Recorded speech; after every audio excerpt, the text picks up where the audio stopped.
if an employee behaves in a goofy manner, hence the goofy hat and goofy ears, certainly an employer may be permitted to terminate the employee.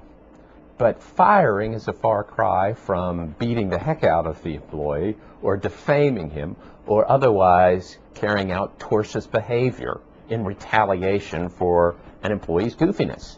Just stick to the employment relationship and terminate it if necessary, but leave it at that. Now, one reason we have OSHA and workers' comp and other such rules is that employees are entitled to a safe working environment. And so employers have to take responsibility for safety, and so employers are well within their rights to require that employees follow certain safety procedures, and if they don't, for instance, if Laura doesn't put on the safety goggles, she could be fired for that reason, that she's not doing what she needs to protect her own safety, the safety of others, and the employer is well within his rights to try and provide a safe working environment. If people won't assist in that, terminate them. Now, there is an interesting question here, and that is, does a safety requirement actually make sense? In this instance, it appears that the whole reason Laura may have shrunk Daniel's lucky jacket is that she couldn't see well with the safety goggles on. She couldn't see where the de minimis detergent was.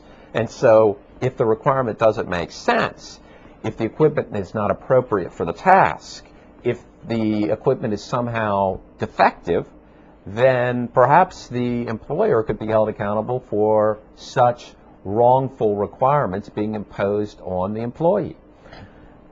I suppose the employer might turn around and use the fact that if these were government requirements which turned out to be defective or ineffective, that might be a defense, that, hey, we were just doing what the government required.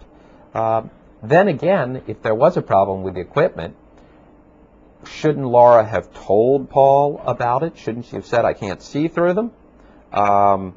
It would be easier for Paul and or Laura to go after the goggles manufacturer. As you may know, it's much more difficult typically to go after the government itself because of notions such as sovereign immunity and simply the whole sense that the government really shouldn't be in the lawsuit business.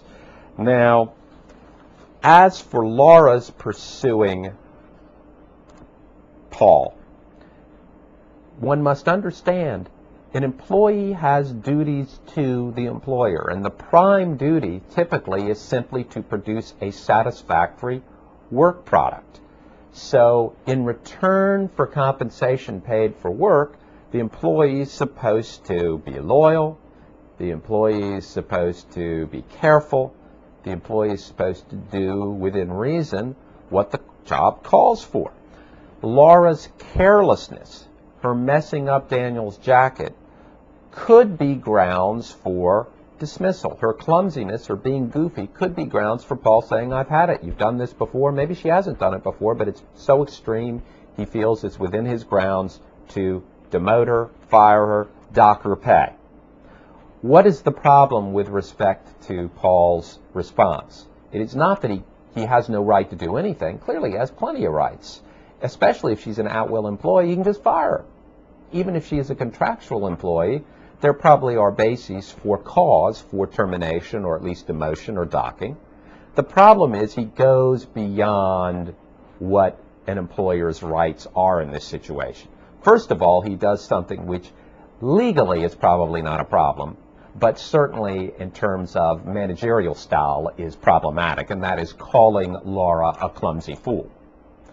I would hope that we'd all agree that this is probably not the best managerial tactic or approach to take. It's probably ineffective, it's counterproductive, you don't inspire people, you don't instill group morale by calling people clumsy fools. But it does sound like opinion, doesn't it? It doesn't sound like defamation. I don't think, because it's an opinion, I don't think Paul could be held accountable simply for saying this. But there's more. Because Laura's treatment by Paul is harsher than expected, her tasks are more difficult than expected, is not enough. That's not grounds for Laura bringing some sort of employment action against Paul, it's probably not grounds for Laura for quitting. If she's bound by a contract for term, she may not be within grounds for quitting just because she's been humiliated, at least if it's only been once. And this is all a judgment call. We'd have to look at more circumstances. We'd have to look at the entire environment. But the key thing that helps Laura's case is obviously the assault and battery. Paul cannot lawfully assault Laura simply because Laura has screwed up on the job.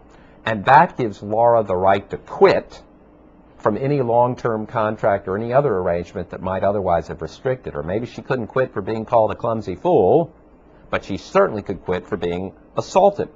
And she has a right to sue him. I'm going to see my daddy, the lawyer. She has a right to sue Paul and probably should win because, in effect, not only has Paul breached his contract with Laura by hitting her, he's also committed a tort. He's also battered her. You may think that this is just, a strange little example drawn from the fertile mind of Emerson, but I will tell you there have been real cases like this. There was a case out of Louisiana a little over a decade ago, England versus S&M Foods, in which a Dairy Queen manager was so upset over a poorly prepared hamburger that a customer brought back, the manager took the greasy hamburger and flung it at the employee that had wrongly prepared it, splattering her in the leg with this greasy hamburger and allegedly, hence, battering her. She sued the manager. She won a judgment.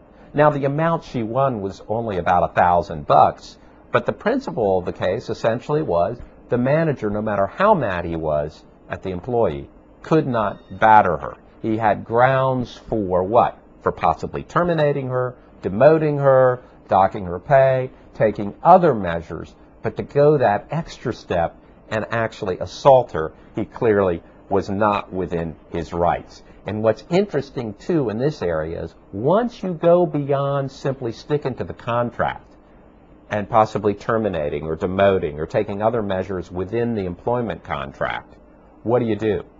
You also open yourself up not only to tort suits, but to damages beyond just compensation. You now open yourself up to punitive damages. When Laura takes her action against Paul, by golly, she's not just going to be suing for damages compensatory to her harm. She's also going to be suing and asking for exemplary, that is, punitive damages.